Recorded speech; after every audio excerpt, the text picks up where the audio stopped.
Hi to everyone and greetings. You're listening to Classroom Tips with Linda. Today I want to ask you this question. Do your students hate you? Do your students hate your lessons? Do you know why they really hate your lessons? If you don't know, I have some tips here that I've noticed. I know why they sometimes hate us or hate our lessons. Could it be that you are that boring teacher?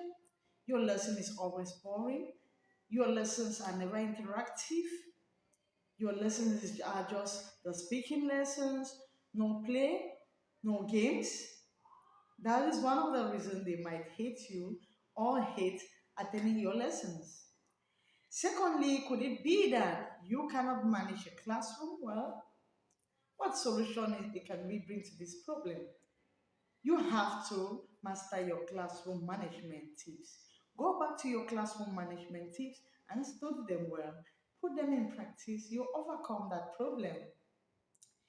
Could it be that you are giving tasks that are more than their age, tasks that are above them or that are less than their ages?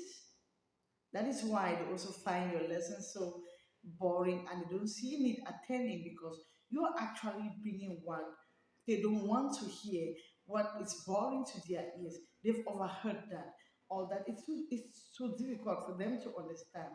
Are you the kind of teacher who just goes to the textbooks and copy word for word and bring to the classroom without breaking it down, without training this word so that it suits your students' ages?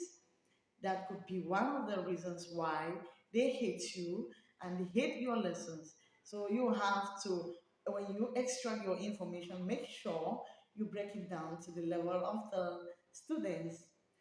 Also, have you forgotten the golden rule? It can be that you've forgotten the golden rule. Just know that do to others what you expect them to do to you. Teach your students the way you expect to be taught.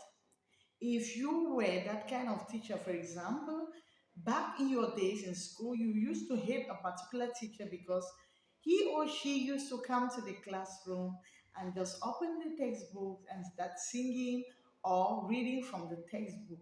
And you hated that teacher so well. Now it's your turn. Are you doing that same thing?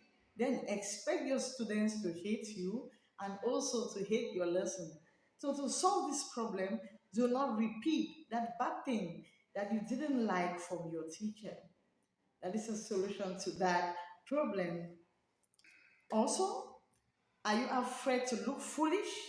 Don't be. You are just human. You are not God. We are just teachers. And we can also make mistakes and errors. When you make a mistake and you know you are wrong, there is nothing bad in apologizing to your students.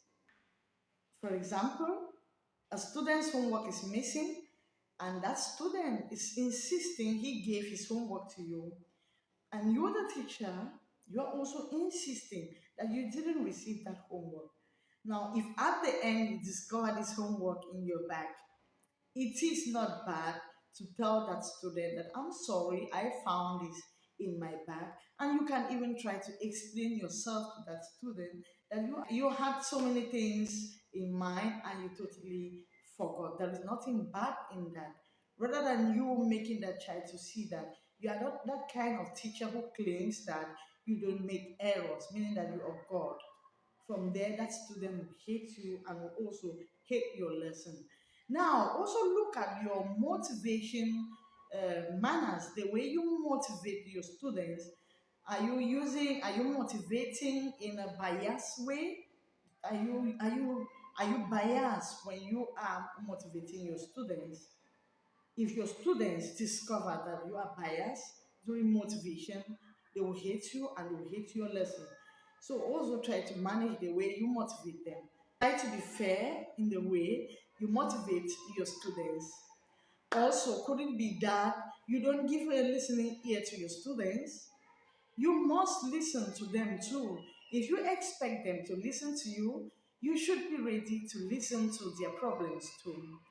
You shouldn't be that kind of teacher who speaks throughout the lesson and you don't give them time to also share their ideas or to chat with you. There are times they have some ideas, and some of these ideas are actually out of your lesson, but you don't have a big choice here.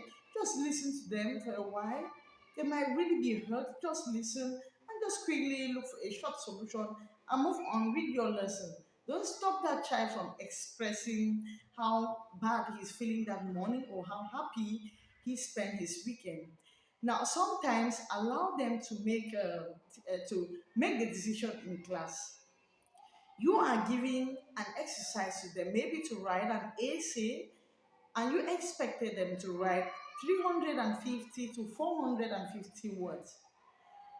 They feel like if you want to make them feel that they are the ones who took that decision, you can give them options. For example, which will you prefer? Will you prefer to write 350 to 400 words, or you will prefer to write 450 to 600 words?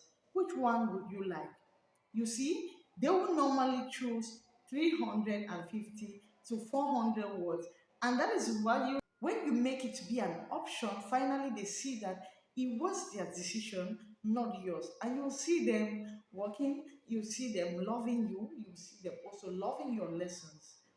I think with these great tips, if you follow up, study your classroom management ideas, listen to the students, try to follow the golden rule, and put them in practice, your lessons will be perfect. Your students will love your lessons.